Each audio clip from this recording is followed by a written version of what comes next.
Aquaman and the Lost Kingdom. Sadly, this will be the final DCU film before they reboot the whole thing, returning with James Wan and Momoa and sadly Amber Heard. And I forgot the guy from Insidious and Conjuring. I forgot that guy's name, but he's a really good actor. But this time around, it follows Black Manta as the main villain, which I'm glad that he finally becomes the main villain he's supposed to be. I hate when it's overshadowed by C-tier villains or D-tier villains, even though that Black Manta was manipulated by an evil force that he found a trident that has a evil king that wants to be resurrected, and he's whispering in Black Manta's ears and trying to control his mind. This movie has a ton of action. Part of it feels like a scavenger hunt. It feels like a combination of a lot of other movies. It still kept the tone of the first Aquaman movie. Some gave it a mixed reviews, but it was a success, making $1 billion. I don't think this one will make $1 billion, but it was almost as good as the first one, and it had a ton of action.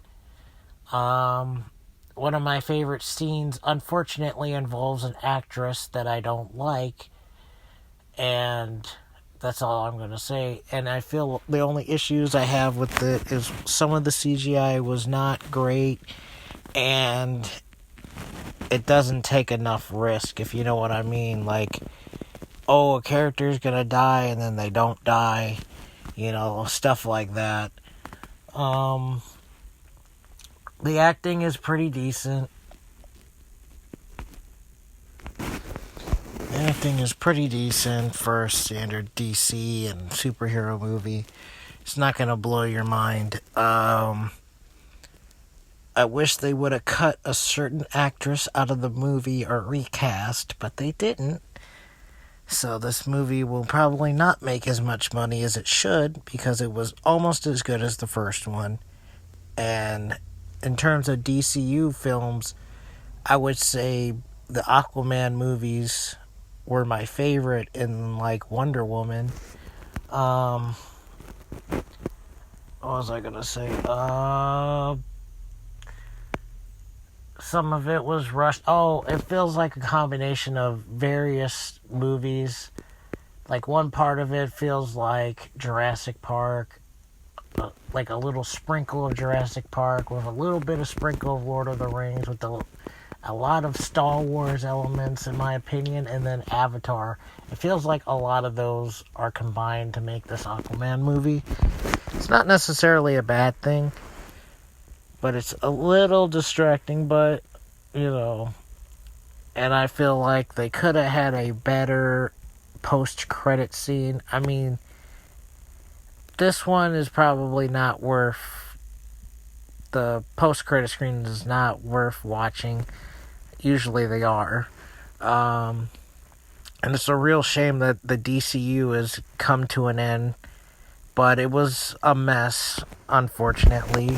Man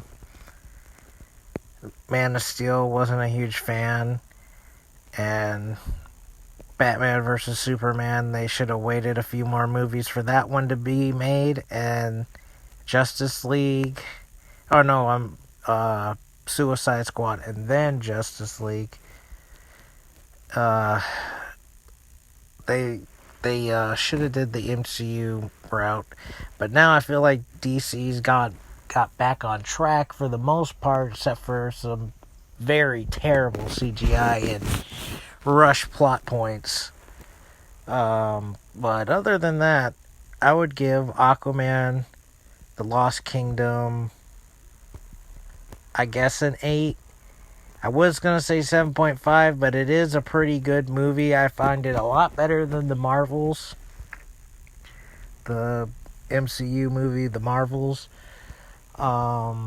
It's definitely one of the better superhero movies that I've seen this year, but It's a real shame that the DCU has come to an end, and I think that's the last time we're going to see Jason Momoa as Aquaman, which Aquaman was never taken seriously, but I like his version of Aquaman. I feel like the best version of Aquaman is the Justice League cartoon one from 2001.